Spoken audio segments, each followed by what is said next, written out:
My beloved friends, let us begin today in the only place where truth may be found, within the silence of your own being. For all the centuries of theology, doctrine, and external searching, humanity has overlooked the simple and profound reality that the entire spiritual life unfolds in consciousness, not in the outer world of changing forms.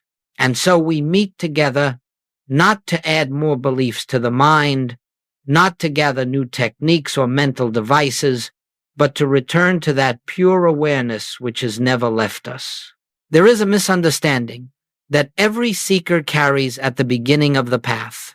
We believe that our suffering is caused by outer events. We believe that discord comes from people, from circumstances, from our past, from the actions of others, or from the movement of this material universe. And from this belief in external causation arises fear, anxiety, worry, and the endless attempt to manage conditions through human effort. But listen carefully. There is no external power acting upon your life. None. What you have assumed to be an outer cause is only the picture formed in consciousness through the lens of separation.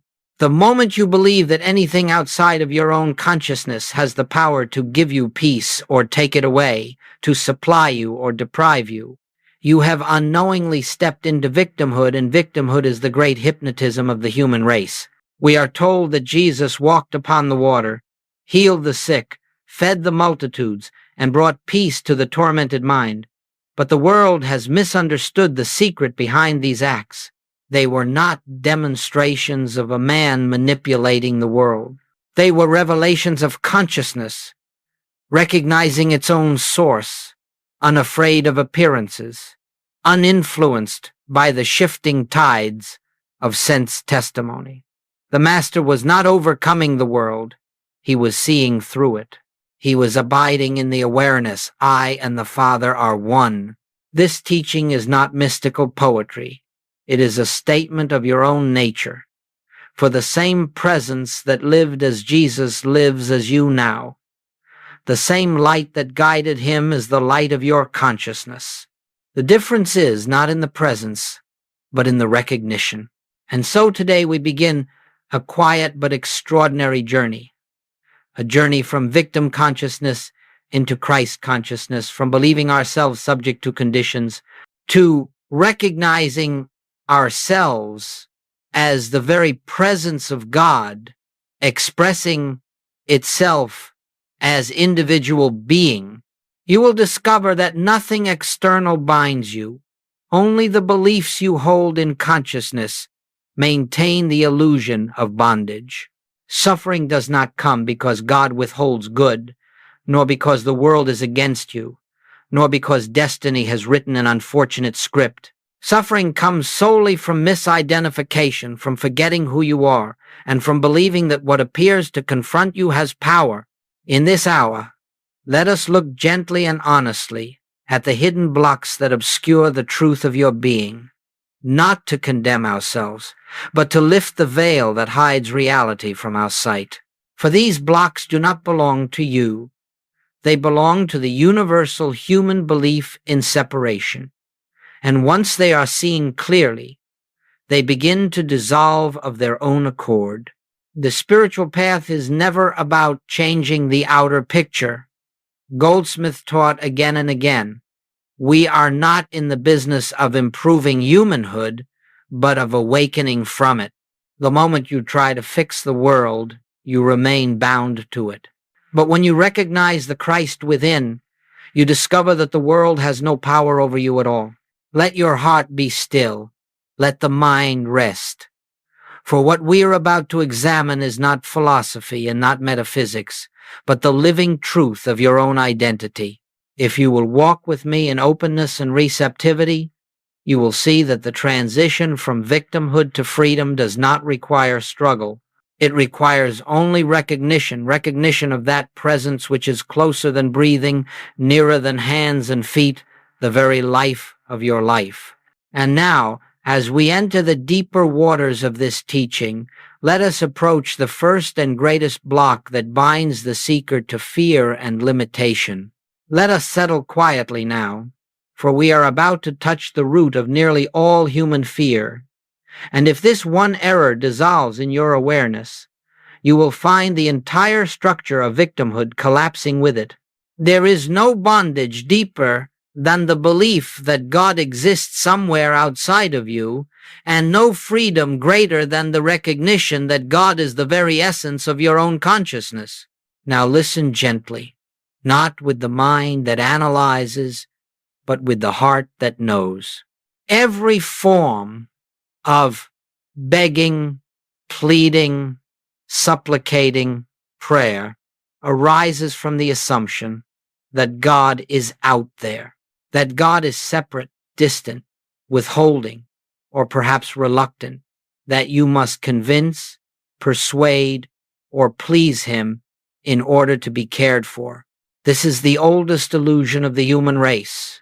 It makes the individual feel small, powerless, dependent on outer mercy, a creature hoping for a moment of divine attention. But this is not the teaching of the Christ. This is not the realization of Jesus. This is not the truth. Joel Goldsmith dedicated his life to revealing, for Jesus never prayed to a God somewhere. He communed with the presence that lived as his very being. He said, "The Father within me, he doeth the works, not above me, not beyond me, within me." Here, in the secret chamber of consciousness, where no form exists, where no separation can be conceived. And so long as you imagine God as an external power, you will live in a state of spiritual childhood, waiting, hoping, pleading, or fearing. You will live as one without a center, without authority, without inner grounding. You will live as a victim of circumstances, because the moment God is outside you, power is outside you as well. But hear me now. God is not a power outside of his own creation. God is the life of you. The awareness with which you are listening at this moment, that is, the activity of God is your consciousness. The human mind struggles with this. It says, surely God cannot be this close. Surely I must reach him. Surely I must prove myself worthy. But this is the mind that believes in separation and therefore believes in distance. Distance is always an illusion. Separation is always an illusion. All the while, the truth stands quietly, unchanged. You are never for a single instant separated from God, for God is not an object. God is presence. God is mind. God is being. God is the invisible essence that is right where you are, as the you that you truly are. You have been taught to pray to a God who is somewhere else. But true prayer is the opposite of reaching outward. True prayer is the recognition of what is already present.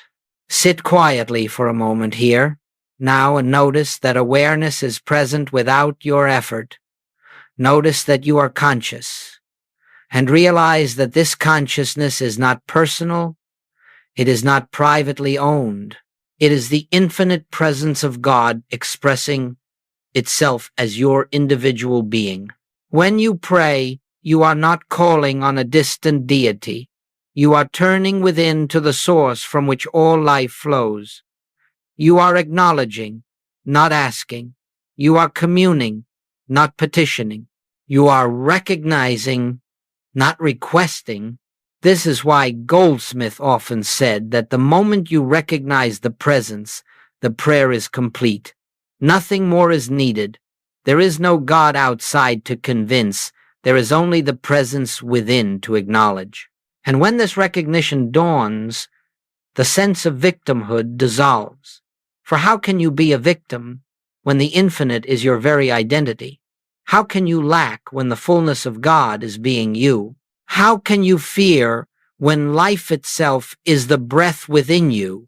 How can you seek protection when the one presence is living in, through, and as you? It is only the belief in an external God that makes you vulnerable to the world. It is only the belief in a distant power that creates fear. It is only the belief in separation that blinds you to the truth of your being. Let us be clear. You do not need to make God come to you. You do not need to call God down from heaven. You do not need to attract God, persuade God, or earn God.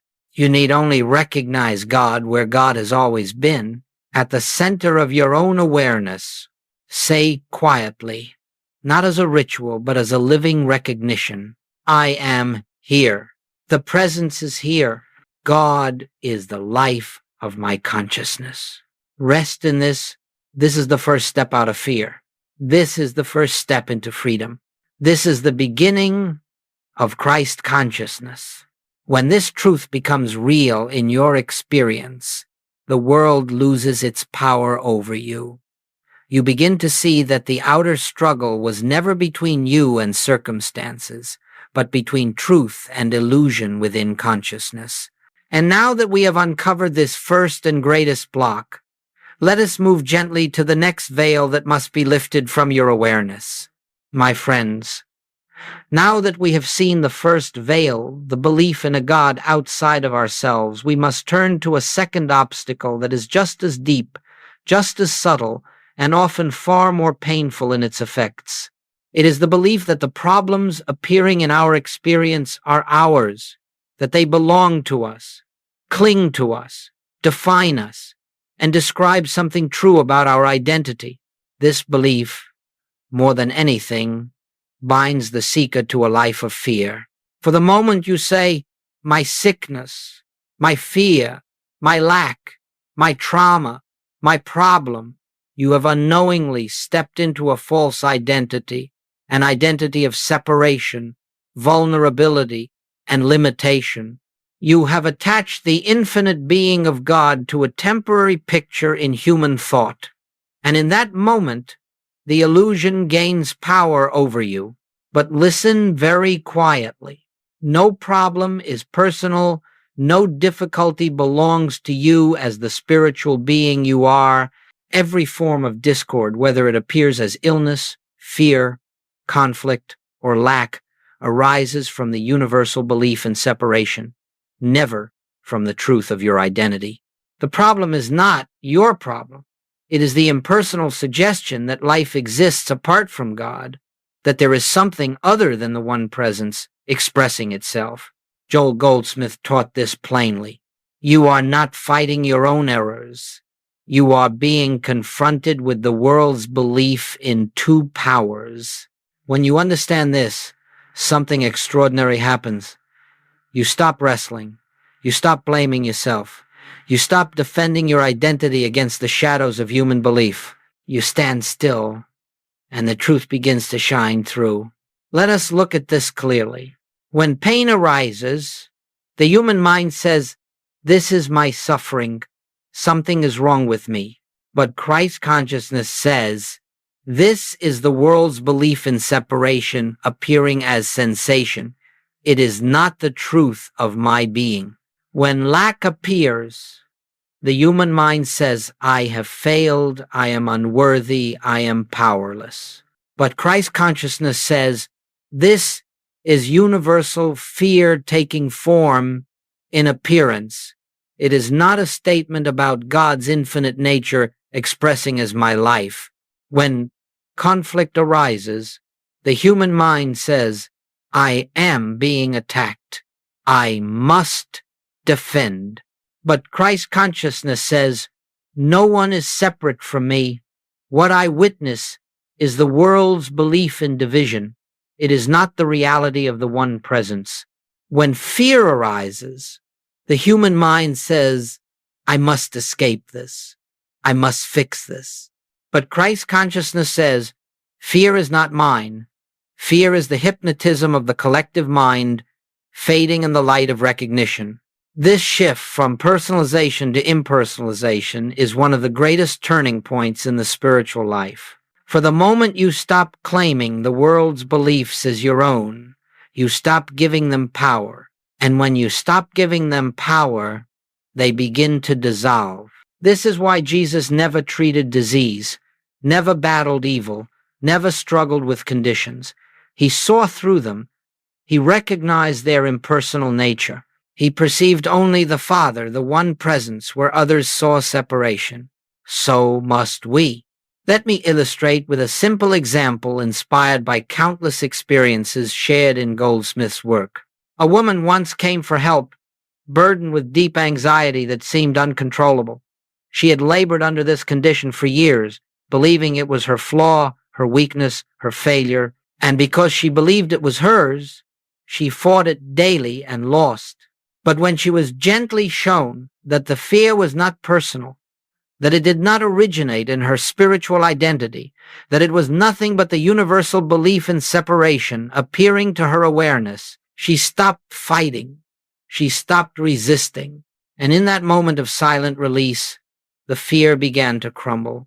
It had no root in her. She had simply assumed ownership of what never belonged to her. This same truth applies to every appearance we face. The moment you say, "This is not mine, this is not about me," the burden lifts.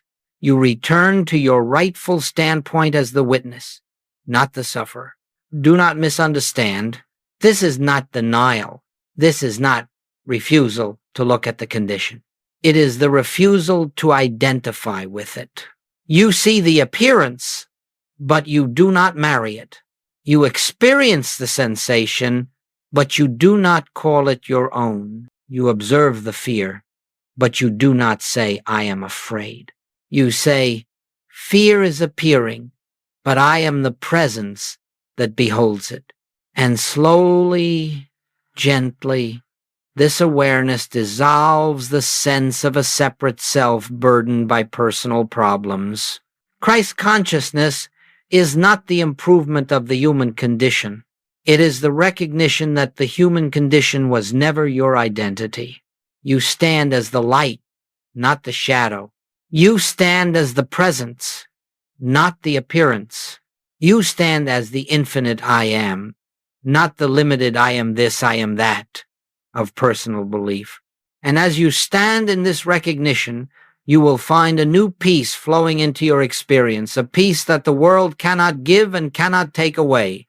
We have now lifted the second veil, and already, if you listen deeply, you may feel the subtle freedom that comes from detaching your identity from the world's suggestions.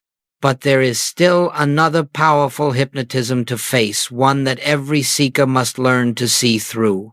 Now, let us come to one of the most persistent obstacles on the spiritual path, the powerful pull of the senses. For even when we understand that God is not outside of us, and even when we begin to recognize that problems are not personal, the testimony of the five senses still stands before us like a great wall of authority. We look at the world through eyes that see only form. We listen through ears that hear only sound. We feel sensations in the body, weigh numbers on a scale, watch bank accounts shift, observe relationships changing, and instantly we draw conclusions based on what the senses report. But hear me quietly now. Sense testimony is not spiritual truth. It is only the picture faith of the material world, appearing to you as though it were real. This is the great hypnotism of human experience. The senses report appearances, and the mind accepts them as reality. But reality, true reality, is not seen with the eyes, nor heard with the ears, nor felt with the body. Reality is revealed in consciousness, in that silent inner awareness where God speaks as presence. Every discord in your experience begins with this one acceptance: I believe what my senses tell me. And the moment you grant absolute authority to the senses, you hand over your peace. You stake your identity on what is visible and measurable. You surrender your stability to circumstances that rise and fall like waves on the sea. If the body feels weak, the senses say there is danger. If money is low, the senses say there is lack. If conflict arises, the senses say there is separation. If fear stirs within, the senses say you are threatened. And so long as you believe these reports, you remain bound to the conditions they present. But Christ consciousness, the awareness Jesus lived from, was not governed by appearances. When he looked upon disease, he did not see a sick person. When he faced lack, he did not see scarcity. When he encountered storm, he did not see danger. He saw only God. He saw only the presence behind the appearance. He saw only the invisible reality that outshines the visible condition. And so must we learn to see. Joel Goldsmith taught that discord arises only when we take appearance to be reality. The moment you believe what the senses show you, you step into the dream of the material world. The dream has its pleasures and its pains, its rises and its falls, but it has no stability, no permanence, no truth. Now, let me speak plainly. This does not mean you must deny what appears before you. It does not mean closing your eyes to the body or the bank account or the relationship. It does not mean pretending the condition is not visible. It means recognizing that while the appearance may be present, it has no spiritual authority. You may see weakness in the body, but you know the truth of your being is infinite life. You may see limitation in the finances, but you know the truth of your being is infinite supply. You may see conflict among people, but you know the truth of all being is the one presence expressing itself in infinite form. You may feel fear in the mind, but you know the truth of your being is peace that is not touched by emotion. When you refuse to grant authority to the senses, you shift the seat of power from the outer world to the inner presence. And in that shift, the appearance begins to lose its grip. Let me give an illustration, simple but true. A man once came deeply troubled by a financial crisis. His business was failing, debts were rising, customers had disappeared, every visible sign declared lack. And as long as he believed the numbers, he lived in fear. But when he began to sit daily in the recognition, not of supply out there, but of the infinite, that was his very consciousness, something changed. He stopped looking at the bank account as cause. He stopped treating the outer picture as reality. He looked through the appearance and rested in the truth.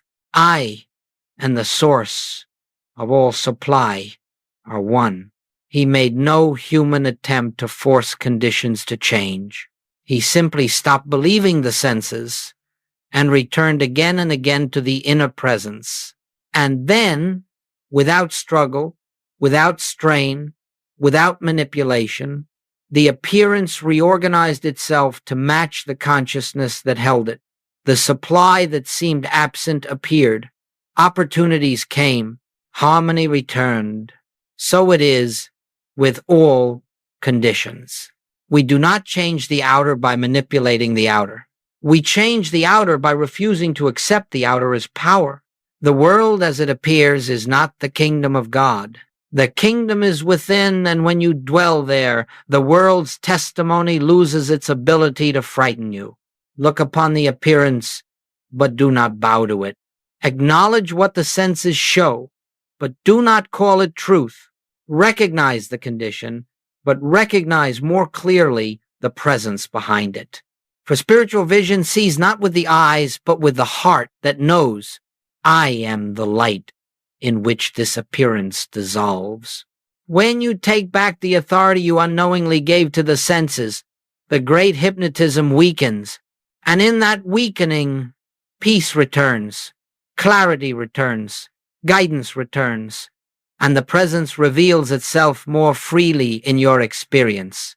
Now that we have exposed the third block, let us move gently to an even subtler one, the seeker's hunger for dramatic experiences, visions, or signs, which unknowingly keeps him from the quiet certainty of realization.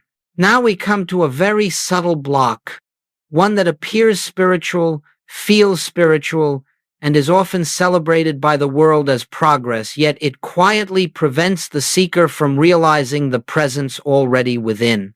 It is the desire for spiritual experiences, visions, signs, sensations, mystical fireworks, sudden breakthroughs, emotional ecstasy, dramatic demonstrations, and proofs that something is happening. To the human mind, this hunger feels noble. It says, if I could only see a sign, then I would know. If I could feel a surge of energy, then I would believe. If I could witness a miracle, then my faith would be complete. But listen carefully. The desire for experience is the ego's last disguise. It is the subtle clinging to personal will, personal achievement, personal attainment. For what is behind the longing for signs? It is the assumption that the presence is not already here. It is the belief that God must prove himself. It is the hidden conviction that I have not yet arrived, or I need something spectacular to validate the truth. This is the same hypnotism that causes the world to chase pleasure, sensation, emotion, and stimulation. But in spiritual form, it becomes even more seductive.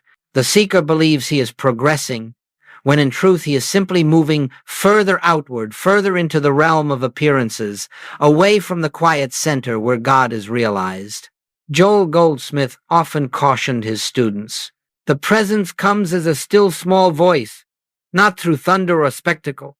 The more subtle the revelation, the more genuine it is. The more quiet the unfolding, the more deeply rooted it becomes. The more inward the recognition, the more permanent its effect. The human mind craves drama. Spirit speaks in silence. The human mind wants proof.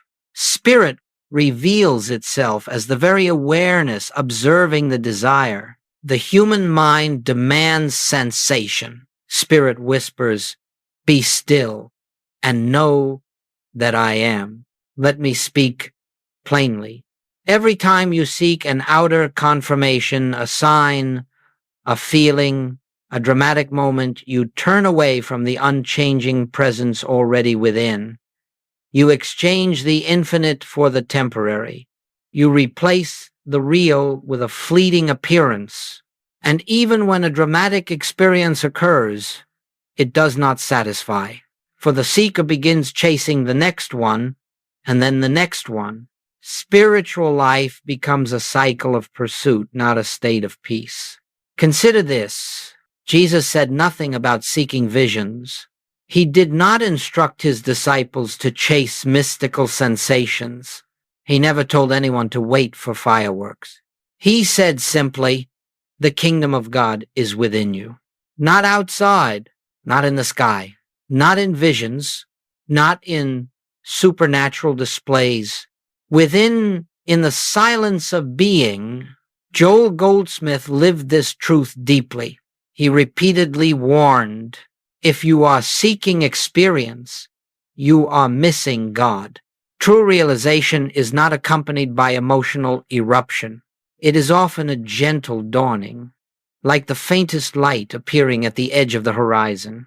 It comes without effort, without strain, without anticipation.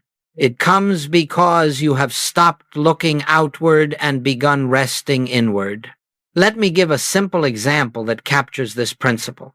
A sincere student once confessed that she spent hours waiting for a surge of energy in meditation, imagining that such a feeling would indicate God's presence.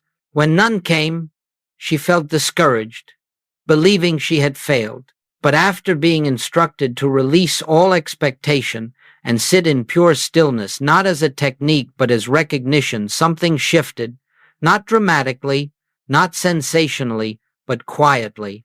A deep peace arose, subtle yet steady, without any accompanying vision or force.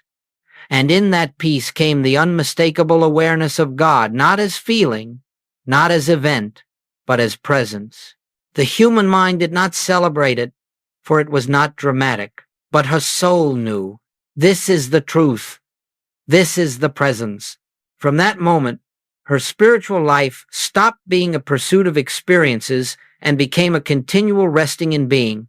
And with that shift came wisdom, clarity, healing, and guidance, all without drama. Now let us make this perfectly clear. You do not need a sign to know God is present. You do not need a miracle to know life is whole. You do not need a sensation to know the Christ lives as your own consciousness. If you sit in silence with no experience whatsoever and simply rest in the truth that the I Am is here, you have already fulfilled the highest form of prayer.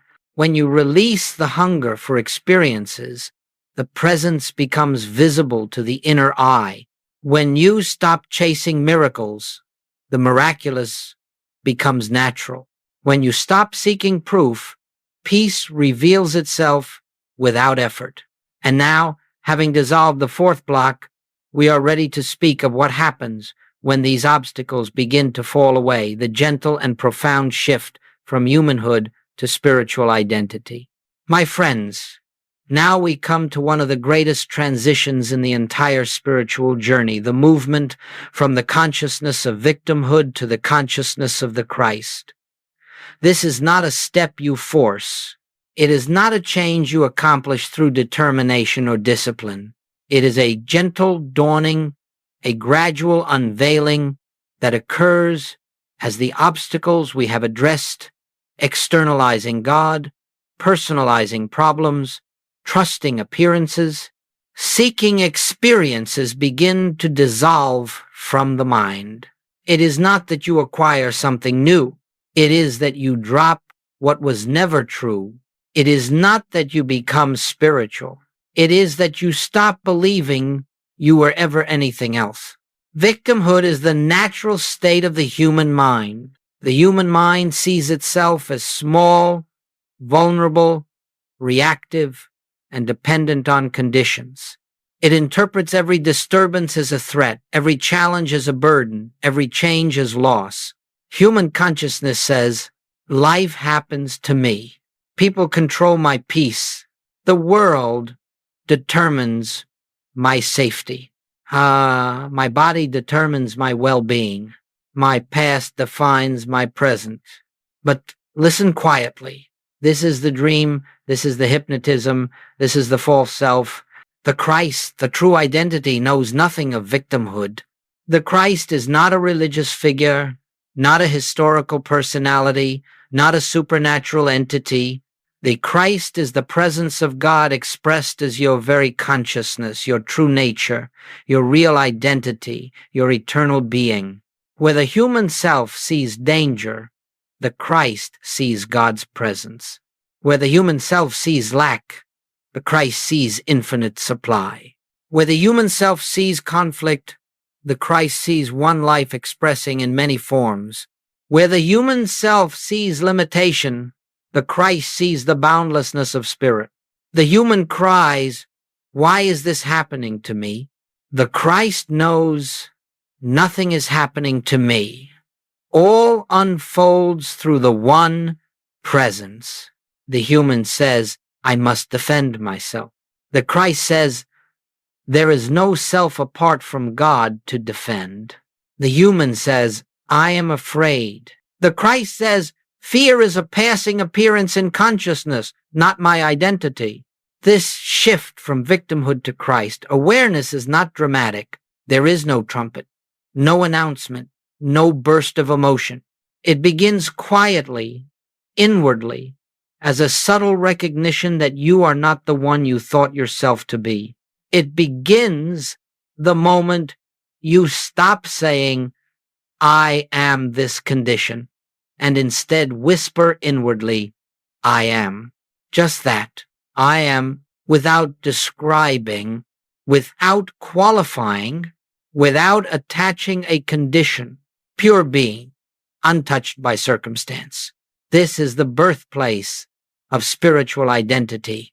You may still walk through the same world. You may still face the same outer conditions, but your relationship to them changes completely. Where once you reacted automatically to appearances, you now pause. Where once you feared loss, you now sense a deeper security. Where once you fought for control, you now let the presence lead. Where once you sought results, you now rest in realization. This is not weakness. It is not passivity. It is the strength that comes from knowing that God is your life, your mind, your supply, your safety, your being. And when you know this, not intellectually, but inwardly, you are no longer a victim of anything in the visible world. In this awareness, a great peace begins to move through you, not because circumstances have changed, but because your relationship to circumstances has changed. You stop believing that external conditions have the power to grant or remove your good. You stop looking to people for love, recognition, or approval. You stop depending on the body for validation of health. You stop relying on possessions for security. Not because you reject these things, but because you no longer see them as causes. And as the sense of victimhood dissolves, something beautiful emerges. You begin to live from the inside out. You begin to move through life as an instrument through which the presence expresses itself. You begin to respond instead of react. You begin to see others not as opponents or obstacles, but as expressions of the same one life. Even conflict appears differently. The person who once offended you is now seen through the lens of impersonal truth. Someone like you, caught temporarily in the dream of separation. Forgiveness becomes natural, not as a moral effort, but as a recognition of what is real. And perhaps most extraordinary of all, you find that your choices, your actions, your relationships, your work, your entire life begin to unfold with a harmony that does not come from planning or willpower, but from alignment with the infinite intelligence that is your very being. Victimhood collapses not because you fix your problems, but because you stop identifying with the one who has them. You awaken into the truth. I live, yet not I, the Christ, liveth as me. This is not arrogance. This is humility. It is the release of the personal self into the presence. It is the quiet knowing. I of mine own self do nothing. The Father within me doeth the works. And as this realization deepens, life becomes a flow rather than a struggle, a revelation rather than a reaction, an unfolding rather than a battle. This is the beginning, only the beginning of Christ awareness. Now that we have seen what this inner shift looks like, we can proceed to something essential for anchoring it. The practice of impersonalization in daily life. As we move deeper into this spiritual work, we must now examine one of the most liberating practices Joel Goldsmith ever taught, the impersonalization of error. This single principle, understood and applied, can remove years of unnecessary suffering from your experience, dissolve fear in an instant, and lift the entire burden of self-condemnation from your shoulders. For every form of discord, whether it appears as illness, conflict, fear, or lack, becomes intensified the very moment you say, "This is mine," or "This is happening because of me," or "This reveals something about my spiritual failure." But hear this truth clearly. Error is never personal. Never. It is always impersonal, always the universal belief in separation presenting itself to individual consciousness as though it were your own. When you see this, truly see it, the burden lifts immediately. You stop fighting shadows. You stop blaming yourself. You stop believing that conditions reflect your identity. Let us explore this gently. When a physical symptom arises, the human mind instantly claims it, my illness, my problem, my condition.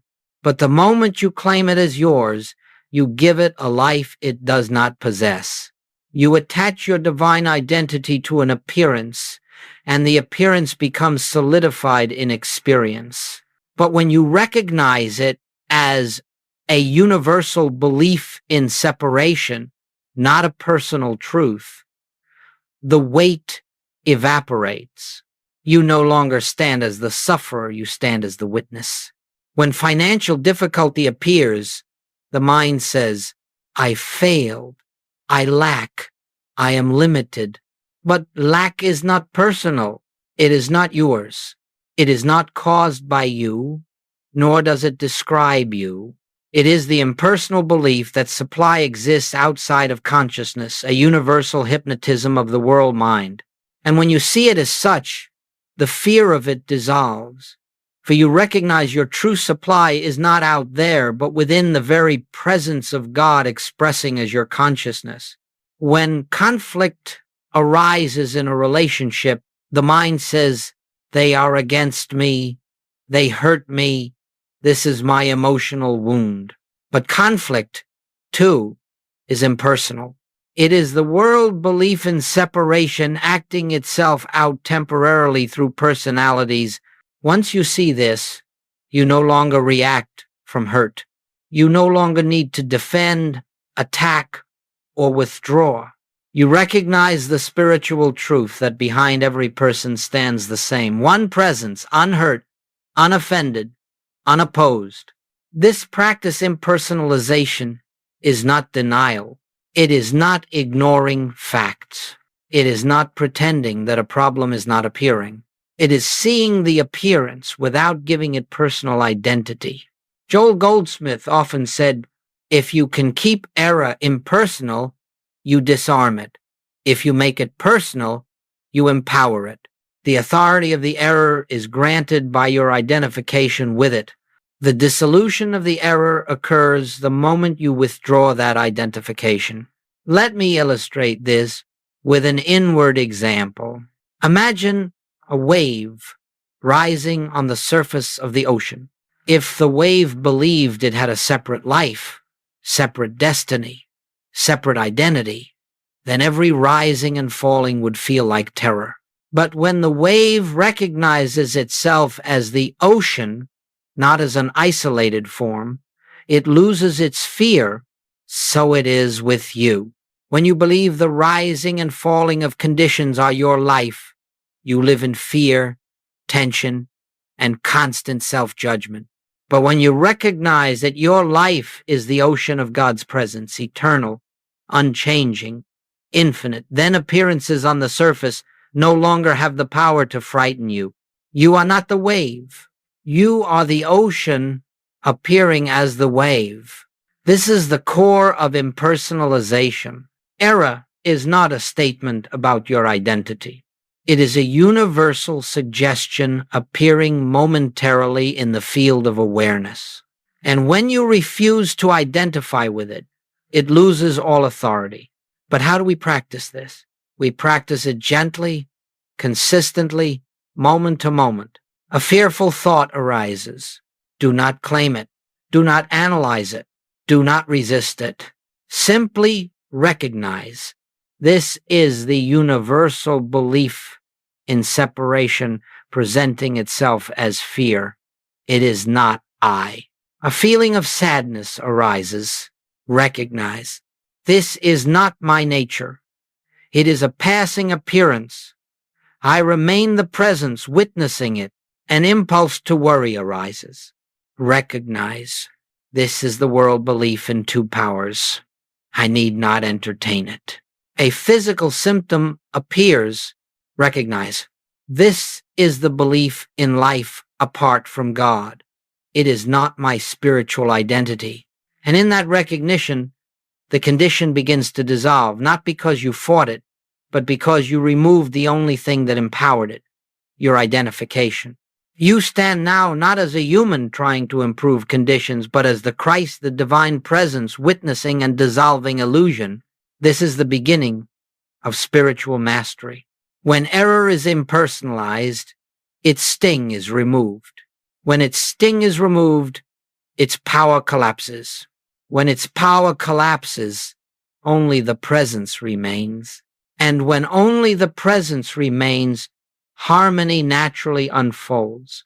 Now that we have learned to strip error of its false identity, we must take another step. We must learn to listen, to truly listen to the still small voice within. For impersonalization prepares the mind, but listening opens the soul. My friends, having traveled through the work of impersonalization, we are now ready to enter one of the most sacred aspects of spiritual life, the art of listening. Not listening with the ears, nor listening for words, nor listening for messages from outside ourselves, but listening inwardly for the movement of the Spirit, the still small voice that speaks not in sound, but in silence. Every step of the spiritual path has been preparing you for this moment. For until the mind ceases to cling to appearances, until it releases personal struggle, until it stops chasing dramatic experiences, until it recognizes the impersonal nature of error, it is not yet quiet enough to hear the voice of God. The Spirit does not shout. It does not argue. It does not debate. It does not force its way into a noisy mind. It whispers. It moves gently. It appears as a subtle knowing, a soft illumination, a resting, a peace that has no cause and no explanation.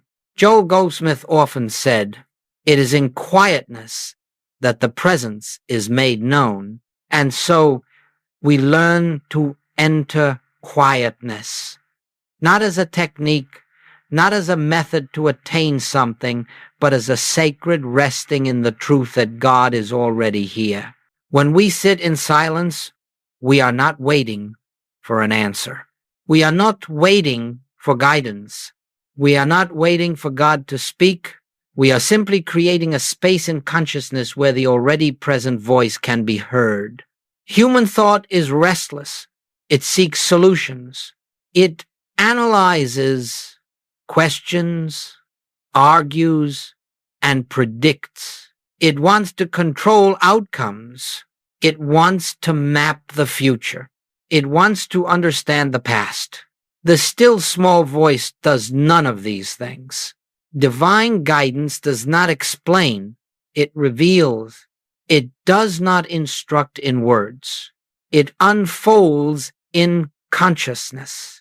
It does not tell you what will happen. It tells you what is now beneath appearances. It never speaks in fear, never in urgency, never in tension, never in pressure.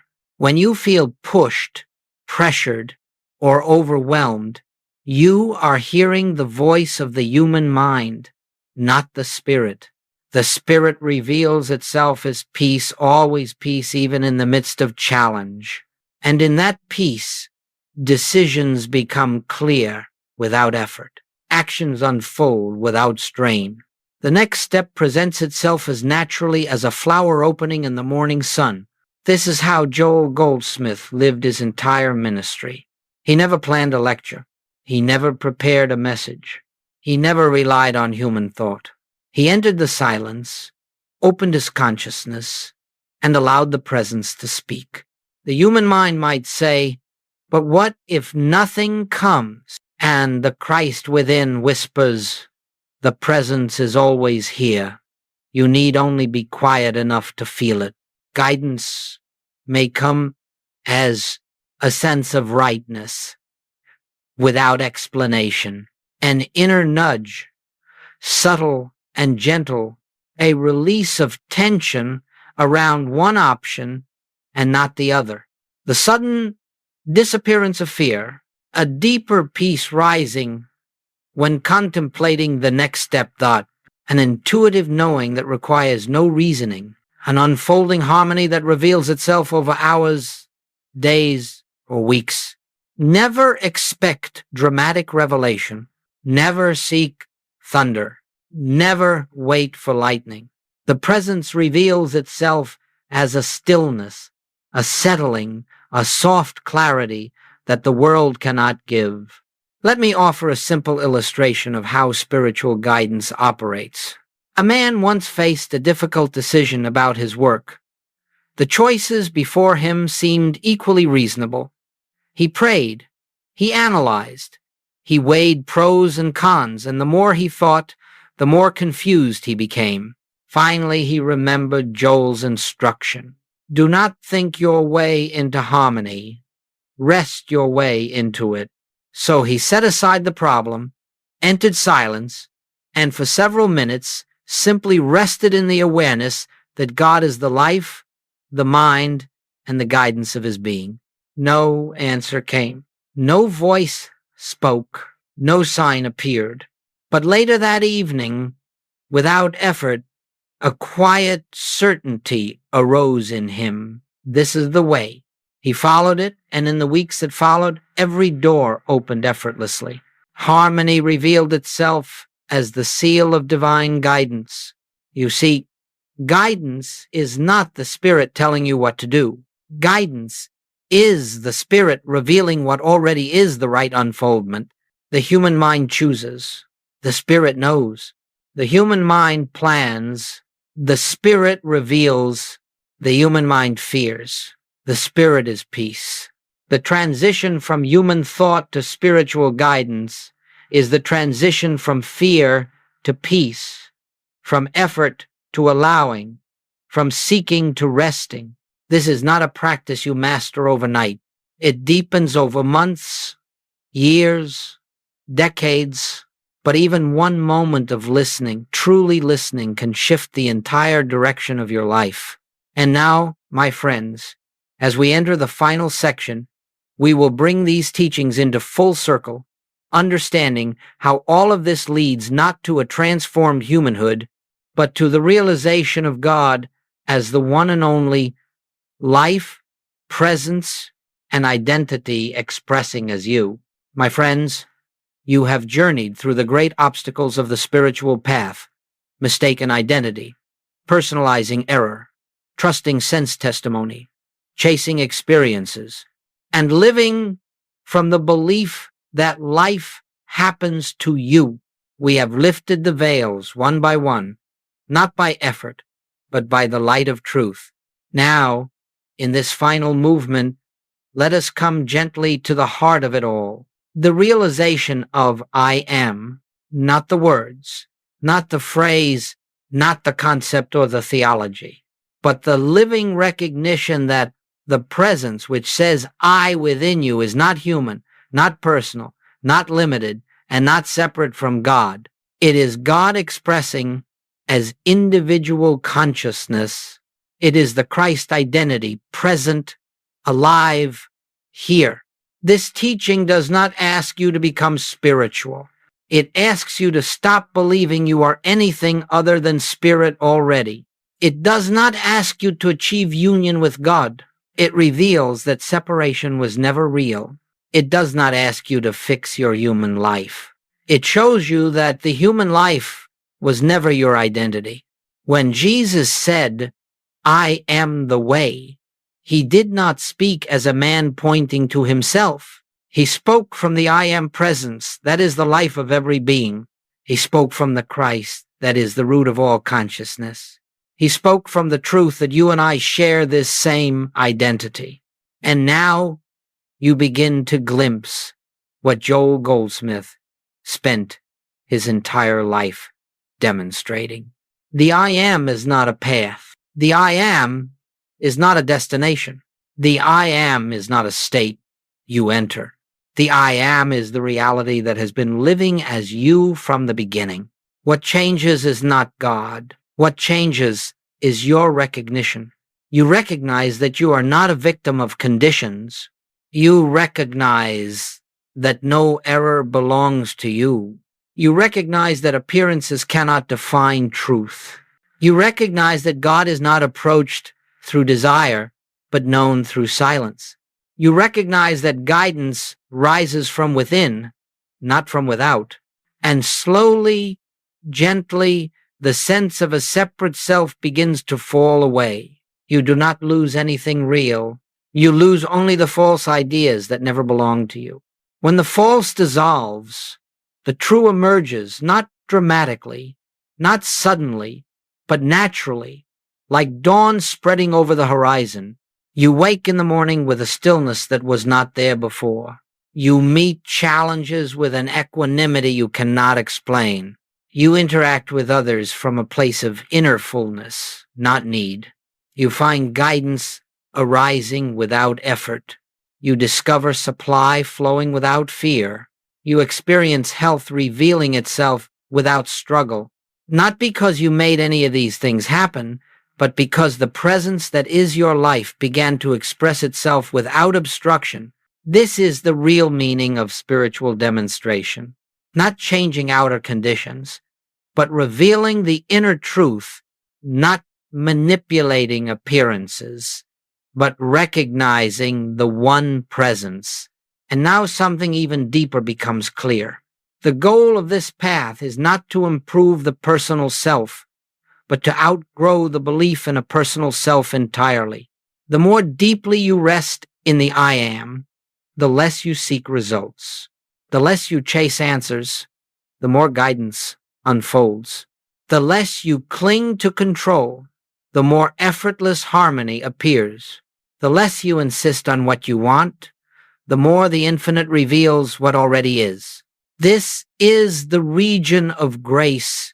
This is the life lived by the Spirit. This is the natural state of the I am realized. And so, my friends, we close this journey not with a conclusion, but with a gentle invitation, live from the I am. Let the truth be your identity. Let the presence be your activity. Let the silence be your teacher. You do not need to hold these teachings tightly. You do not need to master anything. You do not need to strive. Truth does not need your effort. It needs only your recognition. Sit quietly each day, even for a few minutes, and return to the truth. I am, nothing more, nothing added, nothing qualified. And let the presence reveal itself. For the I am that spoke through Jesus, the I am that illumined the prophets, the I am that lived through Joel Goldsmith, is the very same I am speaking in you now. This is the way. This is the life. This is the truth. This is the light that cannot be hidden and cannot be extinguished. And it is your very being.